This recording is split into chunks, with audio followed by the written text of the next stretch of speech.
CM ট্রিপলের একটি update নিয়ে আসলাম এই ভিডিওতে। এই ভিডিওতে আমি আপনাদেরকে দেখিয়ে দিব যে সিএম ট্রিপলেতে যদি আপনারা আবেদন করতে চান তো সেক্ষেত্রে এলিজিবল ক্রাইটেরিয়া কী কী থাকবে। এখানে আপনারা লক্ষ্য করে দেখতে পাবেন এলিজিবিলিটি। আপনার এই সিএম ট্রিপলেতে যদি আপনারা আবেদন করতে চান মুখ্যমন্ত্রী আত্মনির্ভর অসম অভিযান, তো সেখানে আপনার এলিজিবল ক্রাইটেরিয়া কী কী থাকতে হবে এখানে দেখতে পাচ্ছেন। এলিজিবল ক্রাইটেরিয়া যদি আমি সম্পূর্ণ আপনাদেরকে দেখিয়ে দেই, ফার্স্ট আপনারা এখানে যদি আপনার লাইনটা রিড করেন তাহলে আপনারা দেখতে পারবেন 28 থেকে 45 বছর মানে 28 টু 45 ইয়ার্সের ভিতরে আপনারা বয়সটা থাকতে হবে। তারপরের লাইনটা আপনারা যদি লক্ষ্য করেন আপনারা মিনিমাম 10 পাস থাকতে হবে। নিচের লাইনটা আপনারা যদি রিড করেন এখানে আপনারা একটি কাজের প্রতি একটি এক্সপিরিয়েন্স লাগবে। এখানে দেখতে পাচ্ছেন the applicant should processing skill experience. তো থার্ড নাম্বার আপনারা দেখতে পাচ্ছেন the application should have the commercial bank account. তো একটি আপনাকে ব্যাঙ্ক অ্যাকাউন্ট লাগবে যখন আপনারা আবেদন করেন।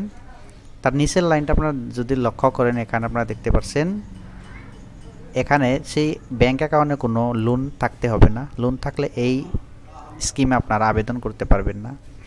এখানে আপনারা দেখতে পাচ্ছেন not more than one member. এখানে সিএম ট্রিপলেতে যদি আপনারা আবেদন করতে চান তো সেক্ষেত্রে আপনার ফ্যামিলি মেম্বারে কোনো এই স্কিমের কোনো বেনিফিট থাকতে হবে না। তারপরের লাইনটা আপনারা দেখতে পাচ্ছেন the applicant must have valid registration in the employment exchange certificate. তো এখানে যদি আপনারা আবেদন করতে চান সিএম ট্রিপলেতে যদি আপনারা আবেদন করতে চান তো সেক্ষেত্রে আপনারা একটি এমপ্লয়মেন্ট এক্সচেঞ্জ রেজিস্ট্রেশন করতে হবে। এখানে দেখতে পাচ্ছেন the applicant must have valid registration in the employment exchange. তো এমপ্লয়মেন্ট এক্সচেঞ্জ কীভাবে বানাবেন সম্পূর্ণ ভিডিওটা আমার ইউটিউব চ্যানেলে দেওয়া আছে, জাস্ট ওখানে ভিজিট করে কীভাবে এমপ্লয়মেন্ট সার্টিফিকেটের অনলাইন করা হয় তাও সেখানে আপনারা শিখতে পারবেন। তার নিচের লাইনটা আপনারা লক্ষ্য করে দেখতে পারবেন the applicant must have not be a beneficiary of CM ট্রিপলে 1.0। তো সিএম ট্রিপলেতে যদি আপনারা আবেদন করতে চান মানে সিএম ট্রিপলে 3.0তে যদি আপনারা আবেদন করতে চান তো সেক্ষেত্রে আপনারা সিএম ট্রিপলে 1.0তে কোনো বেনিফিট থাকতে হবে না। এখানে দেখতে পাচ্ছেন আবেদনের স্টেপগুলো আপনারা দেখতে পাচ্ছেন। প্রথম যে স্টেজ সেই স্টেজটা আপনারা যদি লক্ষ্য করেন তো রেজিস্ট্রেশন থাকবে। প্রথম অবস্থায় আপনারা রেজিস্ট্রেশন করতে হবে। তারপরে যে স্টেপ সেটা আপনারা দেখতে পাচ্ছেন অ্যাপ্লাই ফর স্কিম। তো স্কিমটা অ্যাপ্লাই করে নিতে হবে। তো তারপরে যেটা স্টেপ সেটা আপনার একটি গেট অ্যাকনোলেজমেন্ট রিসিভ পাবেন।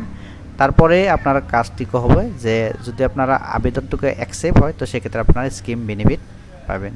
তো এটুকুই ছিল আজকের এই ভিডিওতে। তো ইনফরমেটিভ যদি ভালো লেগে থাকে ভিডিওটা লাইক করে দেবেন। চ্যানেলে নতুন করে থাকলে চ্যানেলটি সাবস্ক্রাইব করে পাশে থাকবেন। Thank you.